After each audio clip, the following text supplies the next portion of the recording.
Hello and I welcome you to Vigyan recharge. क्या multiverse सच है? क्या हमारा यूनिवर्स भी मल्टीवर्स का हिस्सा है? चलो पता करते हैं। शुरू करते हैं सबसे बेसिक सवाल से। क्या मल्टीवर्स का कोई वैज्ञानिक आधार है? नहीं।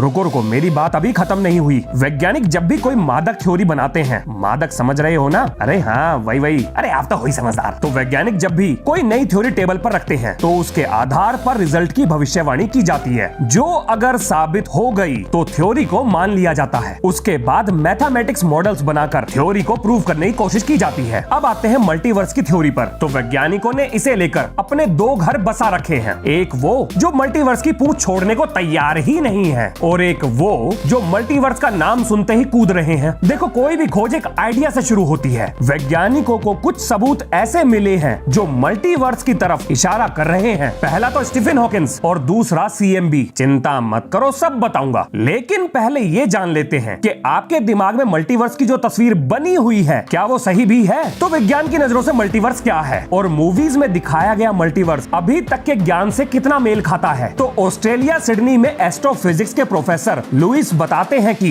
बिग बैंग से पहले किसी स्ट्रॉन्ग फोर्स ने सारे यूनिवर्स को एक साथ बांध कर रखा हुआ था, लेकिन जैसे ही वो फोर्स अनस्टेबल हुई, सारे यूनिवर्स एक दूसरे से अलग हो गए, और इन अलग हुए यूनिवर्सेस में फिजिक्स के नियम भी अलग हो सकते हैं। अब यहाँ पर आप मेरे से पूछोगे एक सवाल, आखिर मल्टीवर्स है क्या चीज? क्योंकि मूवीज में जो दिखाया गया है वो तो बड़ा एक्साइटिंग है। चलो बताता हूँ विज्ञान के नजरिए से मल्टीवर्स क्या चीज है। वो सारे यूनिवर्स जो हमारे यूनिवर्स के पैरेलल चल रहे हैं, बस उन्हीं को मल्टीवर्स कहते हैं। अब यहाँ पर पैरेलल से क्या मतलब है? पैरेलल से मतलब है टाइमलाइन का। और ये टाइमलाइन क्या चीज है? भाई साहब, ये होती है समय धारा। और अब ये समय धारा क्या चीज है? समय धारा होती है समय के बीतने की गति। सारी चीजों को जोड़कर अगर आसान भाषा में बोलूं तो किसी दूसरे यूनिवर्स में कैरेक्टर सेम होंगे पर रोल अलग हो सकता है, लेकिन तब अगर दूसरे यूनिवर्स में जीवन संभव हुआ तो समान समय धाराओं से जुड़े हुए दो यूनिवर्स में होने वाली घटनाएं लगभग मिलती जुलती ही होंगी। तो ये है विज्ञान के नजरिए से मल्टीवर्स की डेफिनेशन। अब कुछ लोगों के दिमाग में मल्टीवर्स को लेकर बड़ी उल जलूल चीजें बैठी हुई हैं। रिसेंटली किसी ने मुझे मेल लिखकर पूछा, और मैं उन सज्जन का नाम नहीं लूंगा। उन्होंने कहा कि रात को जब हम सोते हैं तो हमें जो सपने आते हैं वो मल्टीवर्स में हो रही सेम टाइमलाइन की घटनाओं से रिलेटेड हैं। अब उन्हें इस चीज पर मेरी राय जाननी थी। अब आप बताओ मैं क्या कहूँ? जिस चीज पर मेरे पास कोई लॉजिकल एक्सप्लेनेशन है ही नहीं, उस पर मैं क्या बोलूं? कुछ लोगों को यह भी लगता है कि मल्टीवर्स प्रूव हो चुका है, लेकिन ये भी गलत खबर है। प्रोफेसर लुइस बताते हैं कि मल्टीवर्स अभी के लिए एक हाइपोथेटिकल चीज है। हाइपोथेटिकल बोले तो ख्याली पुलाव, और अभी मल्टीवर्स को समझने में हमें समय लगेगा। और मैं उनकी बात से पूरी तरह सहमत हूँ। जब दूसरे प्लेनेट से आए हुए सुपरमैन को 1939 से 2014 तक 75 साल बाद ये समझ आया कि चड्डी को पैंट के ऊपर नहीं नीचे पहनते हैं, तो मल्टीवर्स इतनी आसानी से कैसे समझ में आ जाएगा? आप जानते हैं फिजिक्स के मामा ने मल्टीवर्स के बारे में क्या कहा था, और मैं बात कर रहा हूं स्टीफन हॉकिंग की। अपनी मृत्यु से पहले 2018 में दी गई उनकी आखिरी थ्योरीज में स्टीफन हॉकिंस ने एक बड़ी ही मजेदार बात कही थी। उन्होंने कहा, यह बात तो तय है कि हमारा यूनिवर्स अकेला नहीं है, पर अभी तक हमें जो भी सबूत मिले हैं वो धीरे धीरे मल्टीवर्स की संभावनाओं को घटाते जा रहे हैं। 2020 में नोबेल प्राइज जीत चुके सर रॉजर पेनरोज कहते हैं कि बिग बैंग से पहले जो भी था उसके सबूत हमें आज भी सीएमबी पर मिल रहे हैं। सीएमबी बोले तो कॉस्मिक माइक्रोवेव बैकग्राउंड। रुको अच्छे से समझाता हूँ। देखो, वैज्ञानिक ऐसा मानते हैं कि बिग बैंग के साथ जो तेज रोशनी निकली थी उसने सारे ब्रह्मांड को भर दिया था, और क्योंकि ये ब्रह्मांड की पहली रोशनी थी तो समय के साथ साथ ये अपनी ऊर्जा खोती चली गई, और इस तरीके से ये माइक्रोवेव में बदल गई, जिसे आज के समय स्पेशल रेडियो टेलीस्कोप लगातार डिटेक्ट कर रहे हैं। तो ये सारी बातें हमें इस तरफ इशारा कर रही हैं कि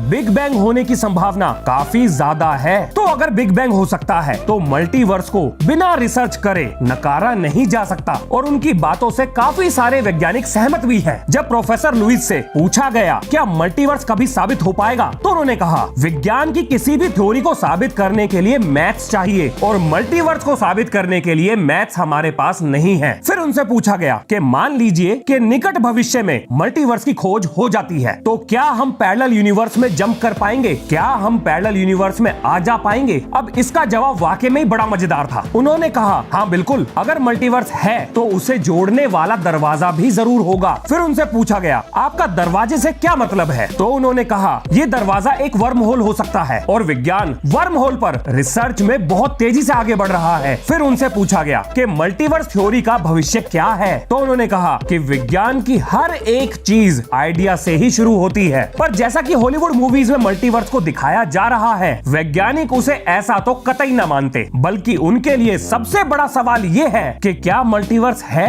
क्या वहाँ जीवन संभव है? क्या वहाँ फिजिक्स के नियम हमारे यूनिवर्स से मेल खा सकते हैं? और अगर कुछ है और वो ठीक ना निकला तो दूसरे यूनिवर्स के चक्कर में कहीं हम अपना यूनिवर्स भी ना खो दें। प्रोफेसर लुइस ने एक बड़ी ही अच्छी किताब लिखी है, नाम है उसका where did universe come from. Link मिलेगा डिस्क्रिप्शन में। और अगर खुरापात की खुजली हो रही है तो जाके पढ़ लेना। बाकी आप क्या समझते हैं इसके बारे में, लिखिए अपने जवाब कमेंट में। मिलते हैं नेक्स्ट वीडियो में। जय हिंद, जय भारत।